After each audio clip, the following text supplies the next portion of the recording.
Hello, friends. Hope you're doing well.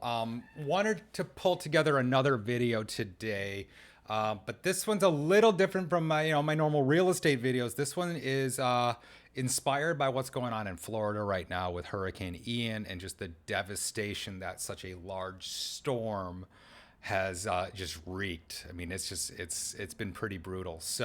But it made me think we haven't had a major problem in LA in a while. Like, so I think people are maybe getting complacent. Remember, we live in earthquake country. We also live in fire country, and we should be also considering what our pal Vladimir Putin's doing. So, in case of emergencies, I want you to have a good emergency kit. In LA, we'll frequently just call it an earthquake kit. But I think this is an important thing to cover, and I do want you to consider it. So I think the most important thing, and I'm going to order a new one myself because I know I've gone through and kind of pilfered things out of it over the years. A good med kit, a good first aid kit. So, you're going to need some band-aids, bandages, some, medical tape, stuff like that, just in case. You're not anticipating a problem, but you want to have it there just in case. The other thing I think every earthquake kit needs, and this one may be a little different than your average person. I think you need a camping stove and a bunch of these little propane tanks. Or if you have an outdoor barbecue, get a couple of those bigger propane tanks so that you have extra fuel in case the gas lines in the city are shut down because of the earthquake. Now, remember, most residential homes have a seismic shutoff valve, and if you don't, you should probably get one. But that'll shut off the gas to your house if there's an earthquake with enough shaking so that your house doesn't burn down if one of those pipes breaks. So it's just a good idea to have, some gas so that you can cook a meal for your family, so you can purify water. The other thing you need to have is I've got a 5 gallon jug of water, purified water, sealed, waiting with my emergency kit. And because that's one of those things that people forget. Like, if there's an earthquake or a fire or some major catastrophe, you may not be able to get clean drinking water from the tap. So let's plan ahead and have 5 gallons or so sitting around. That'll at least get you through a few days. You're not going to get a shower out of it, but you'll be able to, stay alive and feed yourself and your family. So a little bit of extra water around the house is not a bad thing. Maybe some water purification. Now, growing up camping, we did it the old school way. We would take a canteen, and there are some natural springs in Michigan where the water just tasted amazing. But just to be careful, we put a couple drops of bleach in it to kill anything. So having some bleach or some rubbing alcohol, the rubbing alcohol for wounds, the bleach potentially to purify water, or hydrogen peroxide for wounds too. Those are good ideas. And then I think you also need to I've got one of those, food emergency preparedness food packages that will last 25 years. It's basically like pancake mix and stuff like that. But why not have one of those sitting around? Worst case scenario, it'll last 25 years, and I've got like some cheap pancake mix in a bucket. So I think that's a good idea to have. I said water already.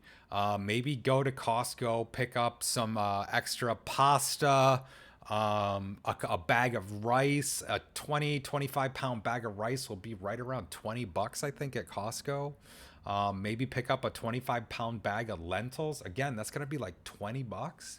So why not have some of these just easy staples that, aren't really going to go bad, and you can always use them and replenish them because they're good staples to have.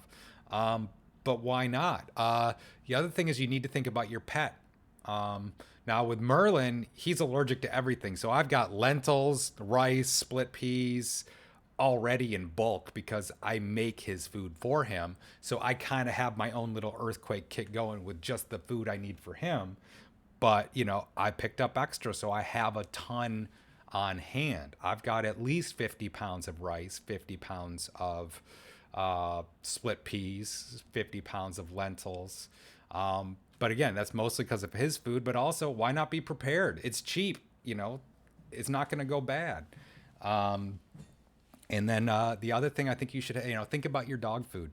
Now, the next time you go buy dog food, look at the expiration dates on the dog food and buy 2 bags. And you use the first one. And then when you run out of that one, you go buy a new one. But then you use the one that you already have in your pantry and you replace the one in your pantry with the new one.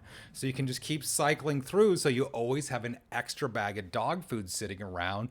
And, hey, worst case, you break into the dog, the one you have in your pantry a little early and you delay the next time you shop for the new bag. But, again, I like to be prepared, and I think these are little things that you can do that won't cost you a ton of money to be prepared.